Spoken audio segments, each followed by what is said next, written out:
Saudara, salam sahabat, salam keren, salam bagi kita semuanya. Haleluya. Inside of leadership ya. Jadi pengertian tentang kepemimpinan di dalam kehidupan ya, orang-orang yang mau jadi pemimpin yang harus dimiliki oleh seorang pemimpin. Ini kita akan bahas beberapa kali. Yang pertama itu, pemimpin itu harus memiliki moral qualification. Artinya kalau dia punya moral qualification, kecakapan moral, berarti dia bukan seorang pemabuk istilahnya, bukan seorang penzina atau suka mengganggu istri orang. Seorang pemimpin itu harus mempunyai kecakapan moral. Artinya dia dapat mengendalikan dirinya untuk sesuatu yang menjaga kepemimpinannya. Kalau seorang pemimpin tidak atau bad moral, itu akan berbahaya. Yang diharapkan adalah good moral, ya. Dan kita bisa melihat kepemimpinan para pemimpin-pemimpin kita di bangsa ini. Ada banyak di antara mereka yang bangga melakukan korupsi. Bahkan ketika dipoto mereka masih bisa cengar-cengir, senyum dan lain sebagainya. Ini menandakan sesuatu yang moral yang sudah lagi tidak bermanfaat, hati yang sudah tidak benar. Jadi seorang pemimpin itu harus punya pengertian kepemimpinan, itu harus memiliki moral yang baik, ya, kecakapan moral yang baik. Sehingga ketika dia memimpin betul-betul kepemimpinannya adalah kepemimpinan yang digunakan untuk sesuatu yang membangun, sesuatu yang luar biasa. Tirulah, mari kita tiru kepemimpinan Ibu Shirley, Ibu KDM yang terus disorot. Ada orang-orang yang menyorot. Itu menandakan, bayangkan, gak akan mungkin KDM di tengah sorotan kamera dari kameramennya, gak akan mungkin dia melakukan hal-hal yang tidak sopan. Itu namanya keterbukaan, moralnya dapat dipertunjukkan kepada siapapun. Dan itu sebabnya keterbukaan adalah awal pemulihan. Jadi kalau kita terbuka, moral kita itu akan terjaga dengan baik. Karena dengan moral yang baik, ya, kita akan disukai oleh mereka-mereka. Artinya ketika moral kita baik, kita akan memperdulikan kebutuhan-kebutuhan masyarakat yang kita pimpin. Atau kebutuhan-kebutuhan orang-orang yang membutuhkan hal-hal yang memang kita sebagai pemimpinnya dapat mewujud nyatakan itu. Dan itulah sebabnya sebagai pemimpin moralnya harus baik.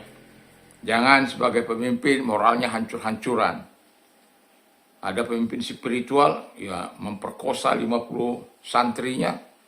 Itu bukan moral yang baik itu. Sampai hamil lalu yang baru terjadi ini, hamil lalu kemudian antara santri dan santri disuruh menikah. Ini sesuatu yang tidak baik. Ada pendeta juga yang demikian. Kaum ulama, tokoh-tokoh masyarakat, tokoh-tokoh pemuda. Dan perlu memiliki moral. Siapapun yang mau jadi pemimpin, harus dia lebih dari yang dipimpinnya. Seharusnya. Moralnya harus jauh lebih baik dari orang-orang yang dipimpinnya. Bayangkan kalau kita pemimpin, lalu moral kita nggak baik, itu akan mudah kita dihancurkan. Tapi kalau pemimpinnya baik, kalau seperti Pak Dedi, walaupun sudah baik, itu masih aja dikejar itu. Tapi untungnya dia punya segala sesuatu aktivitasnya di dalam sorot kamera. Luar biasa itu. Saya kagum itu. Artinya tidak membuat peluang bagi musuh-musuhnya untuk melakukan hal yang jahat. dan juga tidak membuka peluang bagi dirinya melakukan di tempat-tempat tersembunyi. Itu pemimpin yang baik karena moralnya baik. Yang kedua dikatakan mental qualification. Jadi yang kedua itu harus dimiliki seorang pemimpin, itu adalah mental qualification. Kalau bayangkan Anda mentalnya nggak baik, lalu Anda datang minta tolong, lalu dia marah-marah seperti ODGJ.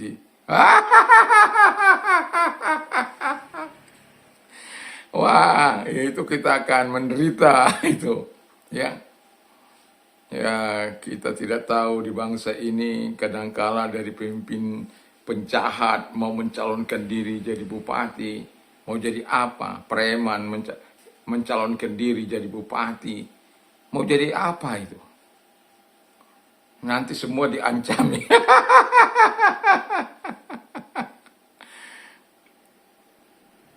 Seorang pemimpin itu harus memiliki nama baik. Tapi di elit politik bukan. Yang penting kamu punya duit, punya ini, dan lain sebagainya. Dan kita sebagai rakyat seharusnya menentukan pilihan kita yang baik dan benar. Yang berkualitas, pemimpin yang punya moral yang baik, itu harus dipilih. Mental yang baik, itu harus dipilih.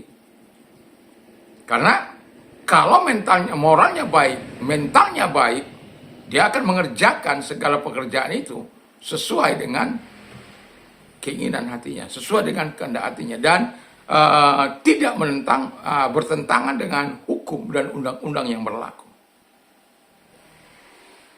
Dan itu sebabnya di 5M ini saya ingin mengencourage kita semuanya, orang-orang, saya bisa memberikan contoh-contoh di situ bagaimana orang-orang yang from zero to hero itu bukan hal-hal yang asal begitu saja. Kita lihat bagaimana si Jobs Stephen ya pendiri Apple itu, saya kurang ingat namanya, tapi Jobs Stephen apa ya, saya hanya tahu dia apa yang membuat Apple berhasil mencapai kemaksimalnya di dalam dunia komputer. Ketika dia masih berusia 20 tahun, 20-an lah ya, dia tidak mempunyai sebenarnya kemampuan untuk mengembangkan itu. Tapi dia punya visi yang jelas bahwa komputer itu harus ada di setiap orang. Komputer di masa akan datang itu bukan sesuatu yang langka, karena pada waktu itu kan komputer itu langka. Tapi dia mempunyai PC di setiap rumah orang, bukan hanya satu, bisa setiap orang harus punya satu. Nah, itu dia. Ya. Dulu saya di rumah saya ini setiap orang punya satu. Tapi rusak-rusak. Ada yang kena hujan, lalai ya. Ya. Tapi rata-rata terkecuali saya karena saya punya rusak. Nah, jadi disitulah pentingnya seorang pemimpin. Jadi seorang pemimpin itu adalah ketika dia mempunyai moral yang baik, kualifikasi mental yang baik, maka dia akan punya sesuatu yang akan membawa masyarakat yang dipimpinnya kepada sesuatu kemajuan. Dia tahu di mana dia berada. Misalnya, saya ada di Ampenan ini, saya mau ke Cakra. Saya tahu tujuan saya mau ke Cakra. Jadi, saya tahu di mana berada, saya berada di Ampenan, saya mau ke Cakra misalnya, tujuan saya ke Cakra, dan bagaimana saya caranya ke sana.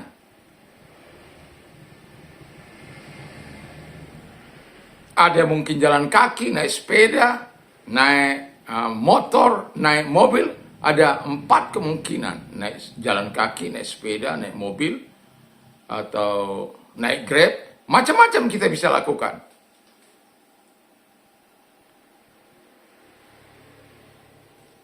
Untuk sampai kepada tujuan itu.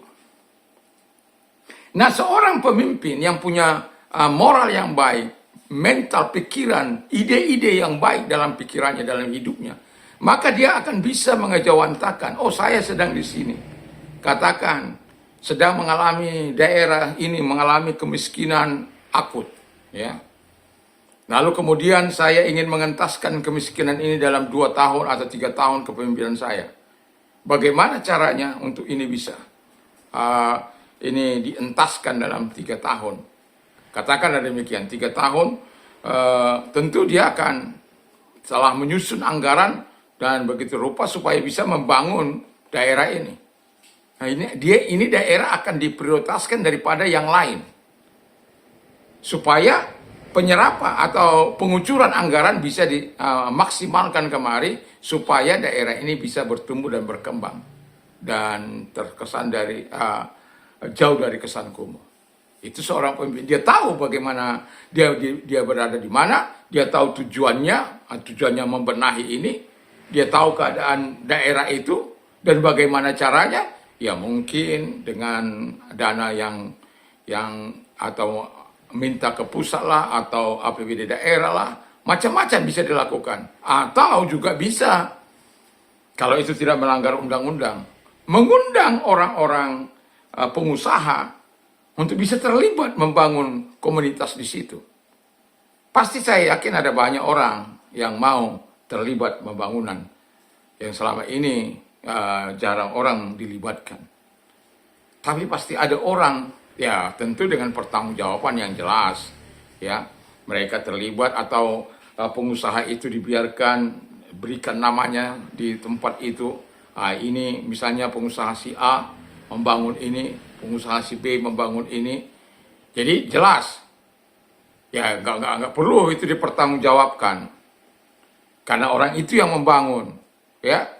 Uangnya, ya, buat apa harus dipertanggungjawabkan uangnya sendiri. Tapi yang jelas tampak tujuan dari pembangunan itu nyata, atau perkembangan daerah miskin itu menjadi nyata. Itu diperlukan leadership. Dia hanya tinggal menggerakkan potensi yang ada, dana yang ada. Kalau dia masa bodoh ya nggak bisa. Lihat itu mimpi dari ADD itu. Seluruh jalan di Jawa Barat, jalan provinsi itu harus mulus. Dan bukan hanya itu, jalan desa-desa, kalau dia mau mulus, harus dia yang membangun. Supaya apa? Kualitasnya jelas. Karena ada banyak kali kualitas di kampungnya itu nggak jelas. Semennya berapa, pasirnya berapa, ya sebentar tertendang, hancur sendiri.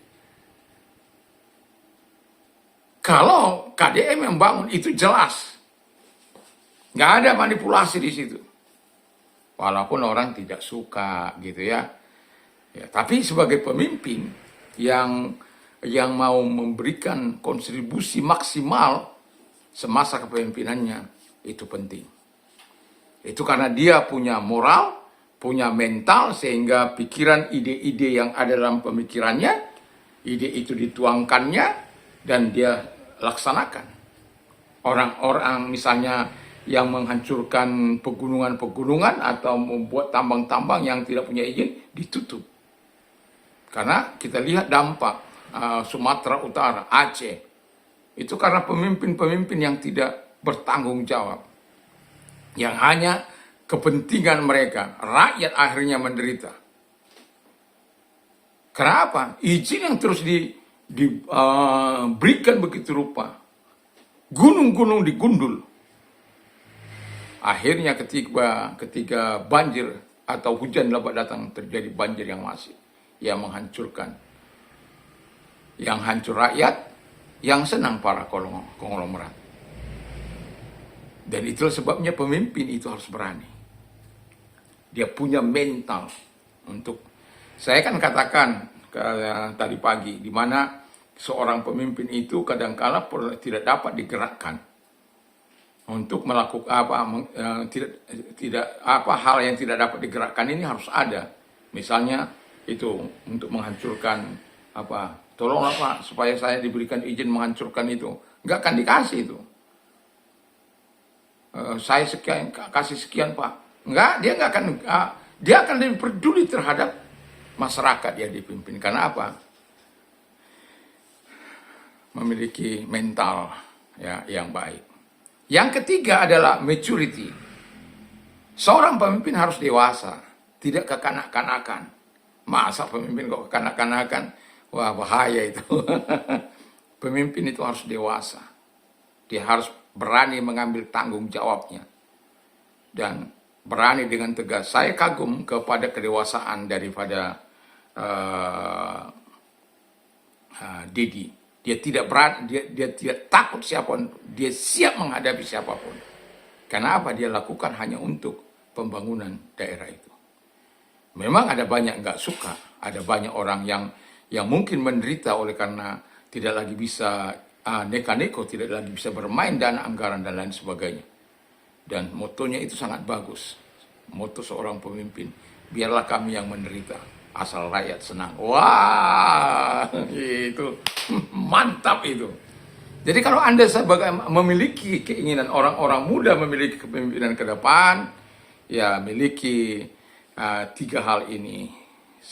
Dari apa masih ada bertambah sih, karena di pagi ini, di sore ini saya hanya menyampaikan tiga hal supaya kita bisa berkembang, bertumbuh, dan sekaligus mengembangkan, mengasah kemampuan kita. Apakah ada di dalam pikiran kita, di dalam hidup kita ini moral yang baik? Apakah kita mau hal-hal yang kecil aja udah kita bohongi, udah kita menipu, udah kita berbohong? Adakah pikiran-pikiran, ide-ide yang baik di dalam mental kita ini?